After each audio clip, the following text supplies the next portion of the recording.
There's a reason the Rolex Sub feels different from almost any other watch. You notice it the moment you hold one. Everyone thinks they know the Rolex Submariner, but the real story behind this watch is a lot stranger, a lot older, and honestly, a lot more impressive than most people realize. Because the Sub didn't become iconic overnight, its rise is tied to a chain of events that almost sound accidental. And to understand why this one watch became the face of Rolex, you have to go back to 1953. That year, Rolex arrived at the Basel Fair with a watch that felt almost unbelievable to the diving community. A mechanical piece of steel that could survive 100 meters underwater sounded closer to a miracle than a tool. Nobody knew it at the time, but that moment marked the beginning of Rolex's lifelong obsession with depth, pressure, and engineering that pushes past human limits. This obsession eventually produced the experimental deep-sea special that reached the Mariana Trench in 1960 and later the Deep-Sea Challenge in 2012, both extreme projects that demonstrated how far Rolex was willing to go. The Sub wasn't the watch that went to the deepest point on Earth, but it was born from the same philosophy, the same relentless pursuit of durability. And that connection is where the myth quietly began. But the Submariner didn't become iconic because of deep-sea expeditions.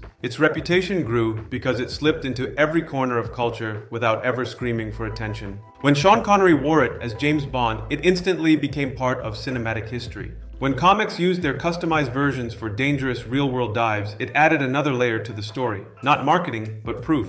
People saw a watch that kept showing up in situations where failure wasn't an option, and that built a sense of respect no advertisement could ever buy. The interesting part is how the Sub evolved, or better said, how carefully it didn't. Over the decades, Rolex made countless improvements, but always with a light hand. The design matured, but it never drifted away from its roots.